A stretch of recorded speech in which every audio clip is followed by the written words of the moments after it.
It's really difficult to find great executives. Spirit Consulting helps organizations find all-star executives and hire the right one using work psychology, so you can serve more customers and grow your business. To get a free quote, go to spiritmco.com. Enjoy the show. Today on the show, we have Marti. First question, who did you vote for in the last presidential? No, just joking. Just joking. Marti, who are you? Who am I? Okay, let's start with my name. I'm Marti Konstant. I am a workplace futurist. That's what I'm known by on the internet, but I'm also, married to a wonderful person. I'm a runner. I'm a former marketer and chief marketer, and I now spend my time helping people to cure stagnation in their work life. Got it. Well, thank you. So what is a workplace futurist? Can you speak to that? Yeah, so the workplace futurist came out of my curiosity about why people do the things they do in the workplace. Why do some people land so easily and other people struggle? And I also wanted to understand what's next. And I did all of this while I was a chief marketer at a tech company. I'd seen a lot of change, and the future was a big deal with the success of technology companies. And I wanted to understand what makes people successful as they do or do not understand the trends that are happening in the future. So I became a workplace analyst and a researcher and wrote a book on the topic of career agility as a result. That is awesome. Well, thank you for sharing. So yeah, I don't even know where to be able to begin on that. So when did you start writing the book, and when did you publish it? Okay, so that people listening today don't know that things, or assume that things happen fast. It took me 5 years to write my book. I was doing it while I was a chief marketer for a growth stage tech company.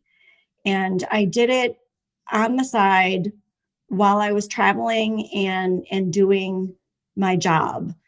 And it was a really wonderful way for me to think about what's next for me. We had grown a company that got acquired by a Fortune 100 company.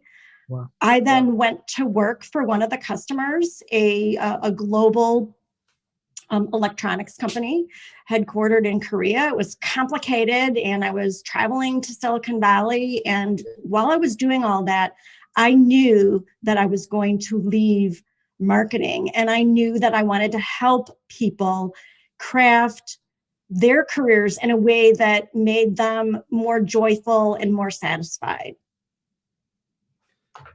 Got it. So yeah, when was that, Marti, and when did you then finish the book? Yeah, so the book was finished in 2018. So just a little over, it'll be 3 years this upcoming May. And it has been a platform for the work that I do. When you launch a consultancy or a business, it's important to have some kind of platform. And so I knew that the book was in me, yet I also knew that I needed some sort of content and knowledge. So I pursued research rigorously. I interviewed 120 people, one-on-one, 1-hour conversations. I learned from them. I hired a research company to do data research so that I could write a book that was not only filled with stories of the people that I interviewed, but also data that helped people to understand their own behavior in their work life and in their personal life. So just thinking about that journey, for those that are like in the process of writing a book now, I'm just kind of like my own curiosity as I started that journey and then put it on pause.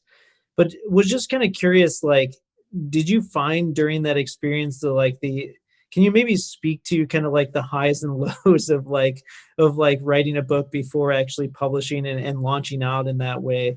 Because I feel like sometimes, like, whenever you're trying something new, you obviously get that apprehension and like, hey, is this what I'm supposed to be doing, et cetera. So yeah, can you speak to that a little bit? Well, entering into the research of career agility, it was something that I couldn't not do. I was inspired by agility concepts in the tech space, software development agility. And I wanted to understand how I could apply this to the management of one's own career. So the book became this mega research project that was at times really frustrating. I'd never written a book before. I did hire a coach, a writing coach, to help me with the book because I was a really good writer, but I had not written the kind of narrative that I ended up writing in the book. I ended up writing a lot of stories, not really chicken soup for the soul stories, but they were stories, and they were very heartfelt stories about people navigating through their career. So that part was really fun and interesting. The research was really engaging. And I also got to talk to people all around the world about their roles and what made them tick. So that part was the real high point. For me, the low point was the whole production process and getting things rolled up and promoting the book. I had been a marketer for years, but anyone who's been in marketing and PR, when you're marketing a new product, just takes a really long time. So the launch of your book isn't necessarily all 4th of July fireworks. Awesome. Well, thank you for sharing. So Marti, this podcast is all about business and virtue. So where do those two intersect for you? It's a part of my fiber. There were times I would leave jobs because I thought that leadership was toxic or they weren't respectful to people. Huh. I did stay in roles probably longer than I should, but I also knew that I needed to toughen up a bit. I worked in a male-dominated industry, right out of college. I was very sensitive. And there were times when I thought, I really have to toughen up. And it hasn't been until the last 10 years, we're bringing back that soft part of me is the best part of me. It's the most powerful part of me. So the toughening up process, while it may have had to happen so that I could survive in certain situations and even thrive, I'm really very happy with bringing that back into my life now. The pandemic has opened up many opportunities for kindness and empathy, and honestly, just being who you are. It's okay to be exactly who you are now. Yeah, I love that. We had someone on the show who's a senior vice president of HR operations, and he was talking about how he helps his client base in leading and being their most genuine self. And yeah, what's so weird to me, Marti? It's like in my own organization, working on building this culture that's like very loving, very empathetic, very understanding, and that puts people first. And then, as you kind of mentioned, but we also serve a wide array of client base. And so sometimes you interact with those that for newer clients that sometimes it can be very daunting of like, whoa, like that type of stuff is like still talked about, like, what would almost be like locker room talk, and yeah, so I can kind of understand what you're saying where it's like, it almost kind of has you kind of like harden, because otherwise, you're just like, it can definitely affect your soul in that regard too. It can. I have an experience, and maybe it's a short little story, but that comment about locker room talk, I grew up with locker room talk. And now I grew up in a house of like 5 girls and 2 boys. So we didn't have locker room talk in our family. I was pretty naive when it came to the world. But when I got out into the tech world of business, it was pretty crazy. People talked in language that I had never heard in my household. And I used to just think, does this really happen? And I found out it really did. And I had to figure out, now, how do I navigate my way in and around this? And luckily, I found out that some of those very same people had sides to themselves that were extremely wonderful and actually full of virtue. Some of them helped me with my career and really helped me find other jobs in the future. What I discovered through all that is there are two sides to people, and people that may end up being toxic at some point, they may be doing it because of a situational experience that they're going through. Mhm. And they may not exactly be like that through and through. And so it's the power to see, to not make judgments on people. They could just be having a bad day or a bad month or even a bad year. Have you been feeling unfulfilled? You want to be happy, but just continue to struggle. One of the best ways to experience joy is by caring for the homeless. A charity I've grown to love, River of Light, food rescues 1 million meals per year for the needy in Chicago. Imagine how that makes you feel, knowing that you're helping feed children and veterans. To make a tax-deductible donation, visit riveroflightchicago.org. Again, riveroflightchicago.org. No one should go to bed hungry. Yeah, agreed. And the more the wall that you put up, the harder that it is to ultimately be able to break through that too. So yeah, I think the no judgment zone and to just continue to love them through it is always a good principle. But as you stated, there are some times where you feel like, what, I don't think this is helping me become the best version of myself. And you have to be able to put up your boundaries. And if they keep being broken, you get to a point where you realize, I probably need to maybe move on because this is not where I'm called to be in this moment. So Marti, I wanted to kind of ask you, within your work now, what is your atypical client and what is the problem that you usually solve for them? I solve stagnation in the workplace, and I'll share really the story of it all. So stagnating in your tracks is a really big problem. A lot of people got laid off, really stressed out through the pandemic. A lot of people's roles and jobs, transportation industry is really suffering. The hospitality industry is really suffering. Other ones are growing. And so where I come in is I now help individuals understand their strengths and their thoughts and what they can bring to the marketplace and find their roles in this increasingly complex and ever-changing environment. I talk about career agility. If you can't adapt to change, you're going to be left behind. I help people stay current and find their place. And I often say I help people give a damn about their jobs. Mm-hmm. Like it sounds like a little crass, but caring very deeply about what you do comes out in everything that you do in your personal and professional life. Yeah, I work with individuals.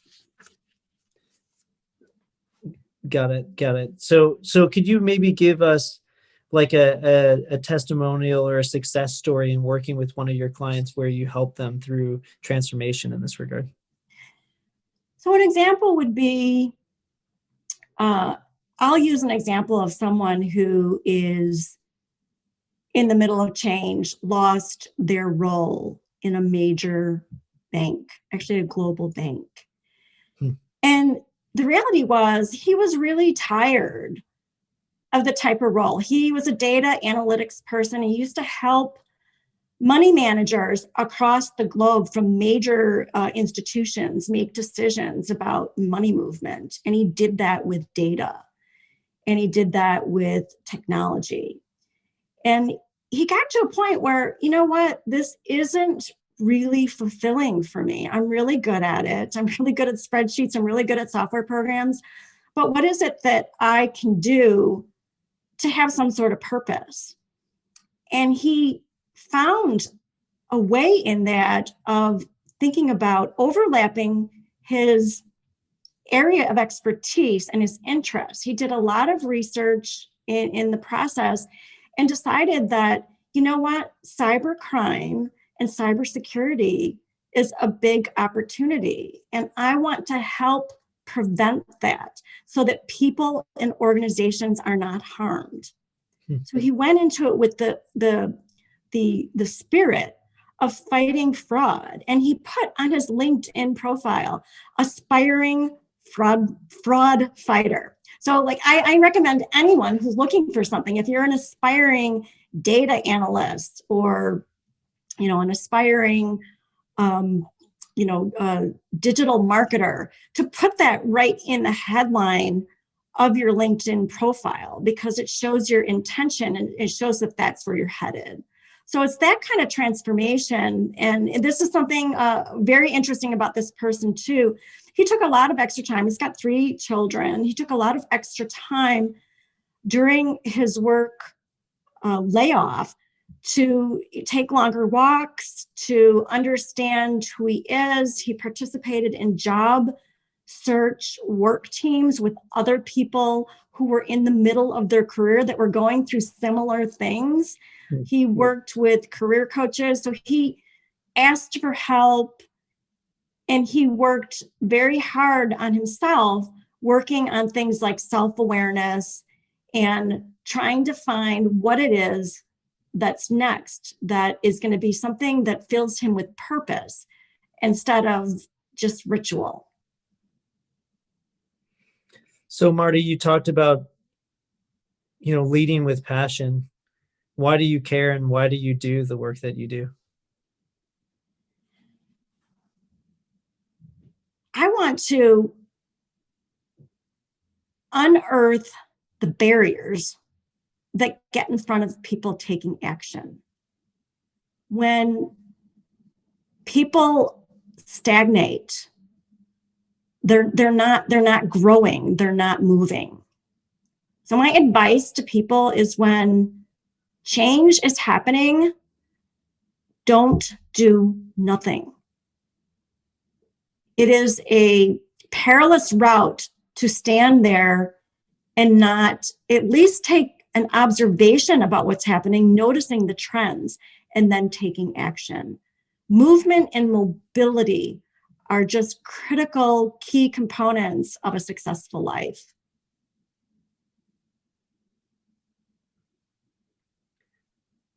I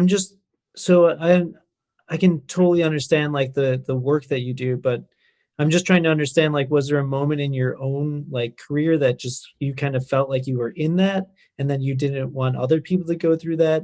Or was that just like a matter of like seeing this need to be able to help other people? Just trying to like really get a sense for like what pulls your heartstrings, Marti. Okay, the story really started when I was 13 years old. I was diagnosed with scoliosis, curvature of the spine. Mm-hmm. That meant my back was crooked, and it was going to continue getting crooked unless there was some sort of intervention. So before I entered high school, I was fit up with something that they called the Milwaukee brace, and I was immobilized from my chin all the way down to my hips. I had bars going down the back, going down the center. So I was full of hardware and lacked any movement or mobility. It was hard to sit. It was hard to take a bus. Had to really give up swimming, cheerleading, all the things that were important to me. And it wasn't just one day. It wasn't just 1 year that I had that. It was, I think, 1,277 days. It was 3.5 years that I wore that brace. And a lot of who we are today happens when we're younger. And while I wore that brace, I had 2 choices. And part of the time I did the first choice. I dug my heels in and I hid. I hid from life. Even relatives would come over and I'd go up to the upstairs bedroom because I didn't want anybody to see me with this brace. And it was devastating to enter my high school years in that way. And my neck was up like this, so I couldn't really hide at all. But while I wore that brace, I made the second choice, which was the only thing that I had control over was my mental mobility and my mental agility at the time. So I made the friends that I could with my extra hardware. So I had different friends I probably would have had, more serious-minded people. We liked to study, got really good grades, had my choice of colleges when I graduated because the grades were good. And honestly, if you're spending that much time studying, you're gonna get pretty good at something. And the other thing that I did during that time that I wore the brace, I imagined every day what I was going to do when the brace came off, Christopher. I imagined doing cartwheels. I imagined swimming. I imagined running. I imagined doing artwork. There wasn't a thing that I couldn't imagine that I didn't feel like I could do. And when I got that brace off when I was a junior in high school, I joined the play. I joined cheerleading. I joined all of it. I tried out for all of it. Didn't even know if I could make it and did all of it. And by the time I went to college, there was just no stopping me. You know, no money for college, no problem. I figured out how to get loans. No car to get me to the junior college for the first 2 years. No problem. I got, an old VW car that was falling apart that I was able to use to get back and forth to the junior college. No money, no problem. I'll get 2 jobs. I'll get another job. I'll get a job at the local grocery store, at the Safeway or the Dominick's. And so it's these kinds of things that are at the heart of who I am today, because my instinct is move and take a risk. Hope that answers that, Christopher, because I think you were digging for something deeper. Yeah, it definitely does. I did not see that coming at all. So you catch me by surprise here a little bit, but it's a beautiful story. And it's interesting, as you were telling it, I was just thinking, just like in each of these episodes and kind of like in a season of episodes, that I just see these common threads that keep coming up. And in this particular instance, like I just in my own mindfulness and prayer life, I've been like kind of just like discerning like suffering and what that means for individuals and the way to look at that. And was, just recently talking with another guest about the blessings that can come through sufferings if we see them as opportunities and promotional opportunities to live in a higher way of living. And for you, clearly that was an opportunity for you that I just kept on like seeing this like image of fire for you, like how on fire you are to like, when you're sitting there literally immobile for that amount of time. And then as soon as like for someone like you that has so much energy and passion that like, and being able to like kind of just have to be stuck in this moment in time. But then as soon as those restrictions are off, you're just like boom, boom, boom, and no one can get in your way, and how that transcends into the work that you're doing today. So I love it. That's absolutely wonderful. It's the constraints. I used to be a designer. I used to be a graphic designer. And one of the things I learned I saw that at our alma mater at U of I. Yeah, U of I. And absolutely loved the profession and just love working with creative people. And the thing that we used to say, it's the constraints that are within the client or the design process are what makes the solution so elegant and beautiful. So living within constraints can be a very beautiful thing and can have some incredibly surprising results. Now, reckless abandon can also be that way, but there's no reason to be upset if there's lots of constraints in your life either.